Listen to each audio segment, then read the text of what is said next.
प्रदेश सरकार में मंत्री अनिल राजभर जी दिल्ली दौरे पर हैं और इस वक्त हमारे साथ मौजूद हैं। अनिल जी, किस तरह से देख रहे हैं, अब लगातार बसपा जो है ब्राह्मणों के हित में काम करने के लिए आगे बढ़ रही है। अब खुशी दुबे का जो मामला है वो सतीश चंद्र मिश्रा लड़ेंगे।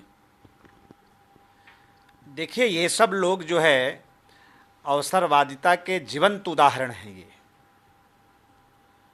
है ना, बार बार उन लोगों के द्वारा कहा भी जा रहा है कि 2007 में हमने ऐसा ऐसा किया और फिर ऐसा ऐसा परिणाम आया। तो क्या 2007 के बाद ब्राह्मण को भूल गए? तो देश का सबसे बुद्धिजीवी वर्ग है और इस तरह की बातें कितना देर तक राजनीति में टिकेंगी, इसका अंदाजा पूरे देश को भी है, समाज को भी है। तो इस टाइप की चीज़ों से कोई बहुत फर्क पड़ने वाला नहीं है और हम लोग कोई परवाह नहीं करते। देखिए, अपने यशस्वी गृह मंत्री जी ने 2019 से पहले ही उन्होंने कहा कि हमेशा हम लोगों को 50+ की तैयारी करके रखना है। तो आज की तारीख में भी 2019 के परिणाम भी आपके सामने हैं। 50% से ज़्यादा लोगों ने भारतीय जनता पार्टी को वोट किया और इस बार भी हम कहना चाहते हैं ये सारे लोग मिलकर लड़ें और जितना मन चाहे उतना सोशल इंजीनियरिंग कर लें।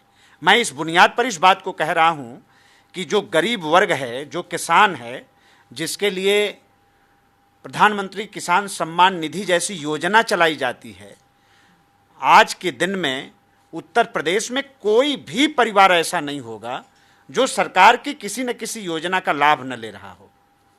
और सारा वर्ग, चाहे अगड़ा हो, चाहे पिछड़ा हो, चाहे दलित हो, चाहे हमारा व्यापारी भाई हो। बार ये बात कहाँ से निकल कर आ जाती है कि योगी राज में ब्राह्मण नाराज है? ये जो विपक्ष है ना, इसके पास कहने को कुछ है नहीं। और मैं सच कह दूं तो ये सारे के सारे लोग अपने अस्तित्व को बचाने की लड़ाई लड़ रहे हैं। इनके पास कुछ बचा नहीं है और इसीलिए कभी कभी इन लोगों को समझ में नहीं आता कि हम करें तो करें क्या।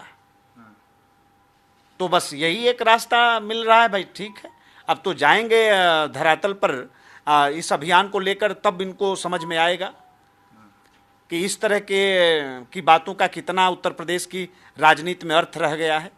इन सब बातों का कोई अर्थ नहीं रहा है। पूरा उत्तर प्रदेश बहुत अच्छी तरीके से जान गया है। 14 साल का जो भोग है उसको समझ गया है। भारतीय जनता पार्टी और उत्तर प्रदेश की योगी जी की सरकार जिस तरह से जनता की सेवा की है और पूज्य प्रधानमंत्री जी का जो नारा है, सबका साथ, सबका विकास और सबके विश्वास का, उसके साथ जनता पूरी तरीके से खड़ी है, चट्टान की तरह खड़ी है। इन सब बातों का कोई फर्क नहीं पड़ने वाला है 2022 में, आप देखते रहिएगा। पर एक बात कल निकल कर आई, सत्र चल रहा है, उस दौरान कहा गया कि ऑक्सीजन से किसी की देश भर में मौत नहीं हुई। कोरोना काल में जिस तरह का वाक्य हुआ, फिर सरकार की तरफ से बयान आया कि ऑक्सीजन से किसी की मौत नहीं हुई। प्रदेश सरकारों के आंकड़े भी कुछ ऐसे ही बात कहते हैं। नहीं, किसी की नहीं हुई ये शब्द हम कहना नहीं चाहेंगे। हो सकता है किसी की हुई भी हो और लोगों की भी हुई हो, लेकिन देखिए, आप बहुत अच्छी तरीके से, जनता भी इस बात को जानती है, हमारा सम्मानित बुद्धिजीवी वर्ग भी इस बात को जानता है। जिस तरह से कोविड ने वापसी की, 30 गुना ज़्यादा मारक क्षमता के साथ कोविड ने वापसी की। किसी को अंदाजा नहीं था कि इतना खतरनाक रूप धारण करके कोरोना फिर से आएगा।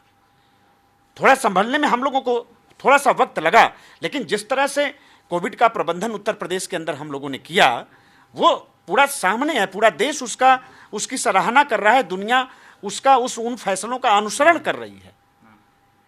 प्रदेश के मॉडल का, योगी जी के मॉडल का जो रास्ता हमारे पूज्य प्रधानमंत्री जी ने दिखाया, जिस तरह से हम लोग उस पर चले, रात दिन हम सब लोगों ने जिस तरह से मेहनत किया, और जनता भी बहुत अच्छी तरीके से उससे संतुष्ट है। कहीं कोई नाराजगी नहीं है। बहुत बहुत शुक्रिया भारत समाचार को समय देने के लिए। कैमरामैन राहुल के साथ रवि सर्राफ, भारत समाचार, दिल्ली।